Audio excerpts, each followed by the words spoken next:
Good morning class students. हमारा chapter soil continue में था। ठीक है, तो सॉइल के अंदर हमने क्या पढ़ा? Soil profile, types of soil, soil की प्रॉपर्टीज। आज हम पढ़ने वाले हैं soil erosion and soil conservation. There are two methods for soil. First is soil erosion and the second is soil conservation.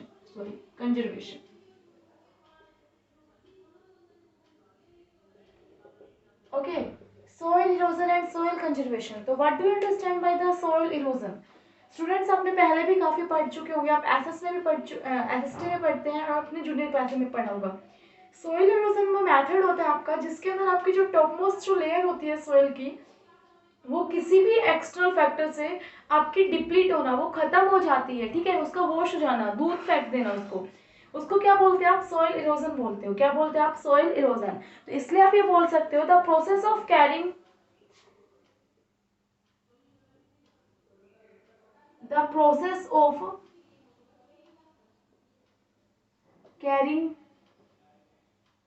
away the top soil from the, ये क्या था? The process of carrying the top soil from the action of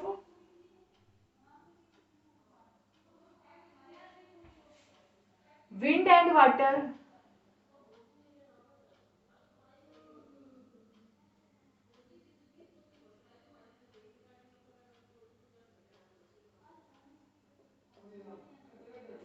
उसको क्या बोलते हैं आप? Soil erosion. कि आपका एक ऐसा प्रोसेस जो आपकी फील्ड्स की जो टॉप मोस्ट सॉइल होती है, सबसे ऊपर वाली जो सॉइल होती है, उसको किसी भी रीजन से हवा या पानी के साथ चली जाए, बह जाए आपकी, उसको क्या बोलते हैं आप? Soil erosion.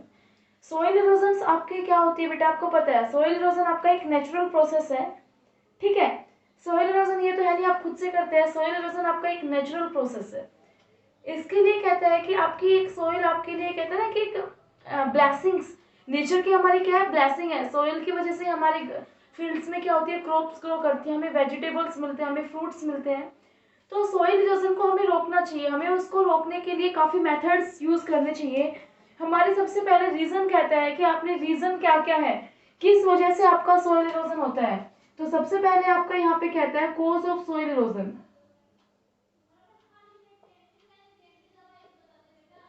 आपका क्या है? Cause of soil erosion. Soil erosion के कारण क्या है? सबसे पहले आपका क्या आता है? Over grazing. क्या आता है आपका? Over grazing. आप फील्ड्स के अंदर क्या कराते हैं? एनिमल्स को ले जाते हैं और वो ओवर ग्रेजिंग, मतलब जो उनका वेजिटेशन है, जो ग्रास होती है, वो उस सोइल को क्या करती है? बांधे रखती है, जिससे वो हवा के साथ ना उड़ पाए।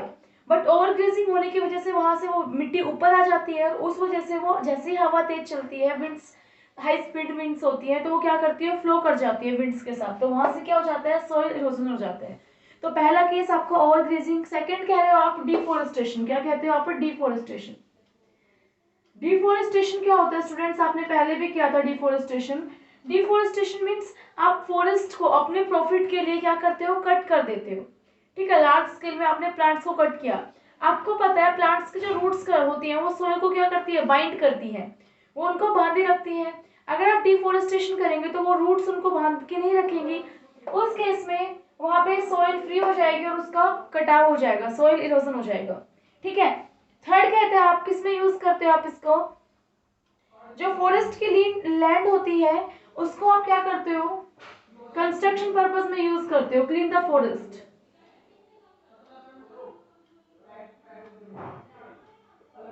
Forest land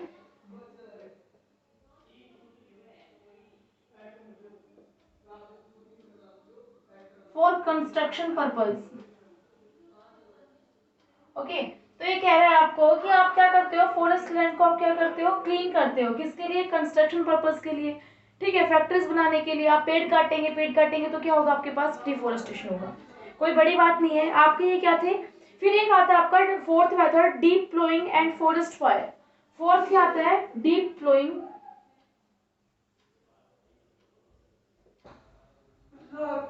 and forest fire. कि जो अगर आप फील्ड्स के अंदर प्लो करते हैं, ठीक है, अब क्रॉप्स ग्रो करने के लिए, अगर आप प्लोइंग क्या करते हो? बहुत ज़्यादा डेप्थ में करते हो तो जो सोइल होती है वो क्या होती है, फ्री हो जाती है मूव होने के लिए, तो वहाँ पे डीप फ्लोइंग। और सेकंड, फॉरेस्ट फायर, काफ़ी बार अपने आप से जंगल में आग लग जाती है, पूरे पूरे जंगल नष्ट हो जाते हैं, तो वहाँ से क्या होता है, सोइल इरोजन होता है। पेड़ नहीं रहेंगे, पेड़ नहीं रहेंगे तो अपने आप हवा पानी से क्या होगी, सोइल इरोजन हो जाएगा। ठीक है, काफी केसेस में ये होता है, माउंटेन्स जो हिली रीजन्स होते हैं आपके, ठीक है, जो हिल स्टेशन आप बोल सकते हो, वहाँ पे पानी आपका जैसे फ्लो करता है, रिवर्स वगैरह फ्लो करती है, तो रिवर्स के फ्लो के साथ माउंटेन्स जो हिली रीजन्स है वहां से सैंड क्या होती है, नीचे बॉटम एरियाज में क्या होती है, डिपॉजिट हो जाती है, उसको भी आप क्या बोलते हो, सोइल इरोजन बोलते हो। ठीक है, अब आपका टॉपिक आता है सोइल कंजर्वेशन, कि आप सोइल को कंजर्व कैसे करते हैं, आपको ये बताना है कि सोइल कंजर्व कैसे करते हैं। कंजर्वेशन मीन्स होता है बेटा उसको संग्रहित करना, क्या होता है, संग्रहित करना, कि आप सोइल को अपने पास बचा के कैसे रख सकते हो, उसको आप क्या बोलते हो, सोयल कंजर्वेशन बोलते हो। ठीक है, तो सोयल कंजर्वेशन में आपको यही कहता है कि आप कितने मेथड्स हैं जिससे आप सोयल इरोजन को रोक सकते हैं, जो आपके लिए सोयल एक ब्लेसिंग है उसको आप डिस्ट्रॉय ना होने दें, उसका आप ज्यादा से ज्यादा क्या कर पाए, आप उसका यूज कर पाए। ठीक है, आपने उस ब्लेसिंग, नेचुरल रिसोर्स होता है आपका सोयल, और ये आपकी लाइफ को मेंटेन करने के लिए अर्थ में बहुत जरूरी है, तो इसका कंजर्वेशन भी करना बहुत जरूरी होता है। तो फिर इसलिए सॉइल कंजर्वेशन की डेफिनेशन क्या आती है आपका, ये क्या होता है, एक प्रोसेस होता है, किस लिए, सोइल को प्रिवेंट करने के लिए, प्रोटेक्ट करने के लिए किसी भी तरह के डैमेज से। ठीक है, अगर फैक्ट्रीज लगा देंगे तो क्या होगा, उससे केमिकल्स बाहर निकलेगा, सोइल पोल्यूशन होगा। ठीक है, आप डीप फ्लोइंग करेंगे, ओवर ग्रेजिंग करेंगे, फॉरेस्ट कट करेंगे, तो ये सारे सोइल को नुकसान पहुंचाने के तरीके हैं। तो सोइल कंजर्वेशन में आप क्या पढ़ेंगे, वो तरीके जो आपके सोइल को क्या करते हैं, प्रोटेक्ट करते हैं, क्या करते हैं, प्रोटेक्ट। ओके, तो first of all soil erosion की आप डेफिनेशन करने वाले हैं, वो क्या है, the process of protecting soil, the process of protecting soil from any damage from any damaging activity and soil erosion is called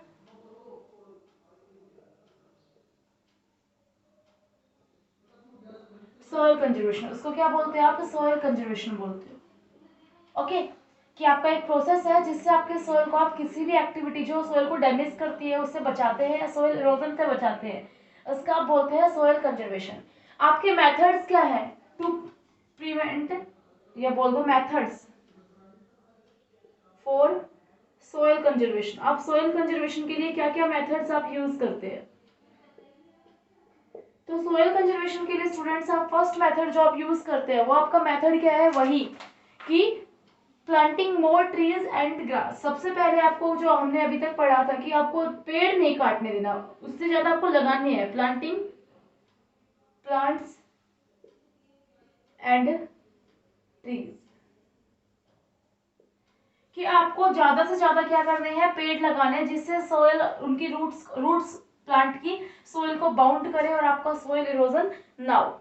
ठीक है, एक तो आपको ये कहता है प्लांटेशन के लिए, सेकंड आपको कहता है स्टेप फार्मिंग, आपको क्या करनी है, जो हिली रीजन्स होते हैं, ठीक है, जैसे आसाम वाला रीजन हो गया, आसाम में आपको हिल स्टेशन होते हैं, वहाँ पे आपके जो चाय की जो खेती करते हैं, वो टी की जो खेती करते हैं, वो कैसे करते हैं, वो स्टेप फार्मिंग होती है, वहाँ पे सीढ़ी नुमा क्या करते हैं, खेती करते हैं। अगर इस तरह से करेंगे तो मिट्टी आपकी क्या आएगी, सारी एक साथ नीचे जाएगी, अगर स्टेप टू स्टेप करेंगे तो आपका उसका डिप्रेशन क्या होगा, वाटर के फ्लो के साथ कम होगा। तो आप हिली रीजन्स में कैसी फार्मिंग कीजिए, आप स्टेप फार्मिंग कीजिए, वो आपके लिए क्या होगी, बेनिफिशियल होगी। थर्ड कहता है बेटा constructing dams and river embankments,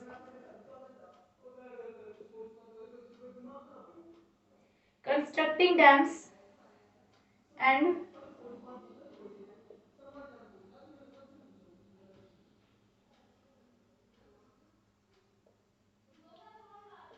river embankments आपका ये कहता है। तो इसके लिए आपको क्या करना है कि जो आपकी रिवर एम्बैंकमेंट्स आपका क्या कहता है कि आप रिवर के चारों साइड, सॉरी चारों साइड तो आप कर नहीं सकते, आपका कॉर्नर्स पे जहाँ पे आपके रिवर्स के शोर होते हैं, किनारे होते हैं, बैंक, वहां पे आप क्या करते हो, सीमेंट से या किसी भी तरीके से आप वहां पे बाउंड्रीज बनाते हैं। अगर आप बाउंड्रीज नहीं बनाएंगे, नदी अपने साथ जितना भी उनके जो किनारे हैं उनको कटाव होता जाएगा, उनके साथ क्या होता जाएगा, कटाव, वो मिट्टी क्या होती जाएगी, फ्लो करती जाएगी।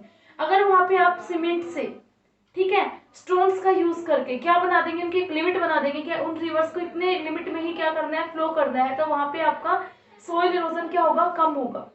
ठीक है, तो डैम्स वगैरह बनाने से आप सोइल इरोजन को क्या कर पाते हैं, रोक पाते हैं। ठीक है, उसके बाद आपका आता है प्रिवेंटिंग ओवरग्रेजिंग। आपका कि जो रीजंस थे आपके सोइल इरोजन के, उनके अपोजिट करना है। प्रिवेंटिंग ओवरग्रेजिंग, कि जो ओवरग्रेजिंग होती है आपकी, ओवरग्रेजिंग मतलब आपके जो एनिमल्स होते हैं वो क्या करते हैं, लिमिट से ज्यादा ग्रेजिंग करते हैं। इट मीन्स वहां पे सोइल को जो ग्रास है वो बिल्कुल नहीं रखते, ओवरग्रेजिंग। तो उसको क्या बोलते हैं, उससे रोकिए, उसको रोकिए। अगर नॉर्मल अगर आपकी एक फील्ड है जिसमें कोई क्रॉप नहीं ग्रो हुई, तो वहां पे ग्रास तो एटलीस्ट ग्रो होनी चाहिए, जो क्या करे, सोइल को बाइंड करके रखे, उसको उड़ने ना दे, सोइल इरोजन को क्या करे, प्रिवेंट करे। ये क्या था, आपका चैप्टर था सोइल, जो आपका कंप्लीट हो चुका है। आपको ये चैप्टर कंप्लीट करना है। आज आपको इसके एनसीईआरटी क्वेश्चंस और इसके डेफिनेशंस मीन्स आपको मिल जाएंगे, आपको राइट करना है अपनी नोटबुक में। ठीक है, थैंक यू स्टूडेंट्स।